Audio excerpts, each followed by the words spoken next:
primeiro, um aspecto importante que você mencionou aí, Vinícius, esse é um problema bom, tá, de resolver, porque esse problema ele só ocorre em países que conseguem colocar uma parte relevante na matriz de geração de energias renováveis. Por exemplo, um país que tem no seu 99% do seu consumo de energia, consumo de carvão ou energia nuclear, ele não sofre isso, porque a energia ela basicamente é gerada de forma flat e ele consegue modular muito bem no horário de consumo. Então, no horário que está tendo mais consumo, ele vai lá e aumenta a potência da usina, no horário que precisa menos, ele vai queimar mais ou menos carvão. Então, esse é um problema bom, tá? É o primeiro ponto, o primeiro preconceito aqui com o nome. E ele é um problema de planejamento. Tá? Porque cabe à autoridade central ver como é que está crescendo oferta e demanda e ajustar, preparar a infraestrutura do país para recepcionar toda essa fonte de geração intermitente. Então, alguns países são mais planejados que o nosso. Isso acho que é um senso comum aqui, que independentemente de governo de direita ou de esquerda, a gente tem um problema a gente tem ausências estruturais de planejamento. E uma delas é o setor de energia, não escapa delas, apesar de ser um dos setores mais planejados, tá? Quando a gente compara com o setor de saneamento, entre outros. Mas dito isso, países que têm uma estrutura mais, que se prepararam melhor para esse problema, conseguiram antever. É o caso da China. A China hoje é o país, até superou os Estados Unidos, que tem mais geração eólica e solar do mundo.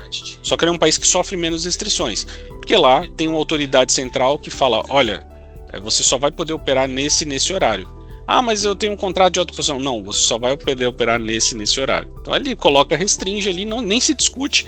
Então ele consegue modular de forma muito mais verticalizada a geração. E eles lá, e assim, os caras estão realmente alguns anos-luz na nossa frente, né?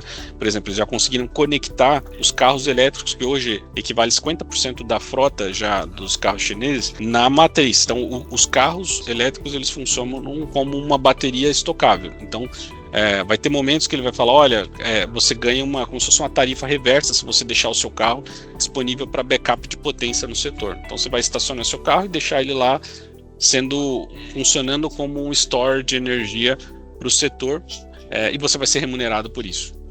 Talvez a gente chegue lá daqui a alguns anos, tá?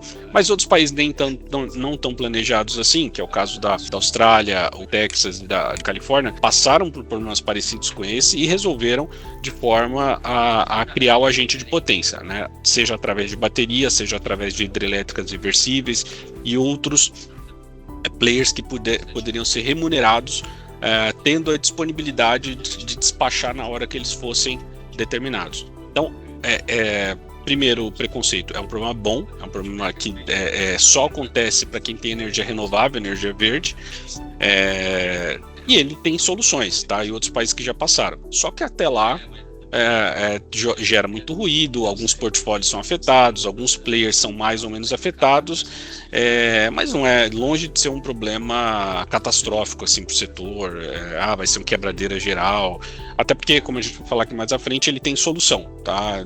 E a solução, no horizonte de 3 a 5 anos, ela pode ser buscada.